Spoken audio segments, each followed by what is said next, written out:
The 2030 Agenda and End Time Prophecy, a Biblical Watchman's Analysis. Introduction. The 2030 Agenda is not just a plan for global progress. It's a prophetic puzzle piece in the unfolding end-time narrative. Welcome to the 2030 Agenda and End Time Prophecy, a Biblical Watchman's Analysis, a series dedicated to unmasking the spiritual implications of the United Nations Global Development Goals through the lens of Scripture. While the world celebrates words like peace, equity, sustainability, and unity, we take a step back and ask, what does the Bible say about these promises? Are we witnessing the groundwork of the beast system foretold in Daniel and Revelation? How can the remnant of Yasharel stay discerning, set apart, and spiritually prepared? Each installment in this series breaks down one key theme of the 2030 Agenda and compares it to the unchanging truth of Yahweh's Word, exposing deception, revealing prophecy, and equipping believers to stand firm as watchmen in this final hour. So whether you're new to this topic or well along in your awakening, this series is for those who refuse to bow to the rising system and choose instead to blow the trumpet, stand on truth, and endure to the end. Son of man, I have made thee a watchman. Therefore hear the word at my mouth and give them warning from me. Ezekiel 3:17. Point 4. Climate change and environmentalism. What the 2030 Agenda says, environmental concerns are foundational to the agenda's goals, especially Goal 13. Take urgent action to combat climate change and its impacts. Point 15. Goal 15. Protect, restore, and promote sustainable use of terrestrial ecosystems. Point 14. Conserve and sustainably use the oceans, seas, and marine resources. Key statements include, the survival of many societies is at risk. We recognize that climate change is one of the greatest challenges of our time. Paragraph 31. Mother Earth is a common expression in a number of countries and regions. Court 59. The agenda also supports Press 54. Global carbon regulation and emissions targets.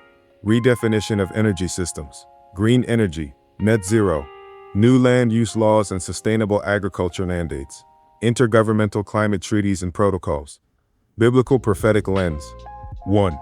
Creation worship replacing creator worship. Romans 1:25. Who changed the truth of Elohim into a lie, and worshipped and served the Creator more than the Creator. Referring to the earth as Mother Earth, Agenda paragraph 59, and building a moral framework around protecting her, introduces a subtle form of earth worship, a spiritual deception rooted in ancient paganism.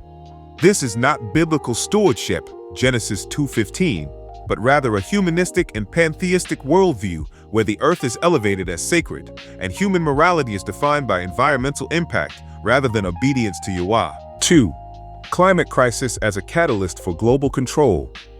Environmental crises are being used as justification for carbon tracking and taxation, travel restrictions, digitized energy usage surveillance, restructuring of agriculture and food access. This centralization is preparing the ground for the beast system, where behavior and access to resources, buying, selling, eating, moving, are monitored and regulated under a global authority.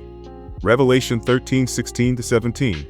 Daniel 7:25 says the Antichrist will think to change times and laws, which could include agricultural cycles, land use laws, and energy policies reshaped in the name of saving the earth. 3. Signs in the earth are real, but misinterpreted. Luke 21:11. And great earthquakes shall be in divers places, and famines, and pestilence, and fearful sights and great signs shall there be from heaven. Isaiah 24,506. The earth also is defiled under the inhabitants thereof, because they have transgressed the laws. Therefore hath the curse devoured the earth.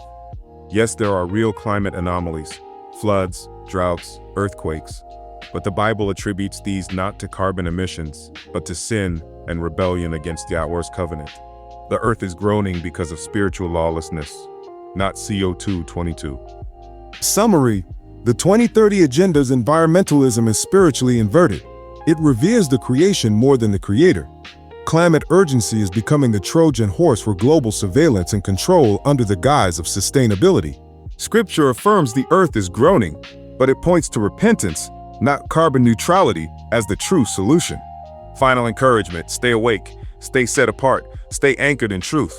Though the world rushes toward unity without Yahweh, you are called to be a watchman, a light in the darkness and a voice that does not bow to the system of the beast. The 2030 agenda may promise peace and progress, but only Yahushua Mashiach is the true Prince of Peace and the coming King of Righteousness. Remain rooted in the Word, be bold in the face of deception, sound the alarm with compassion and clarity. And remember, he that shall endure unto the end, the same shall be saved. Matthew 24:13. Fear not, little flock, for it is your Father's good pleasure to give you the kingdom. Luke 12:32. You were born for such a time as this. Stand firm, Yasharel. Your redemption draws near.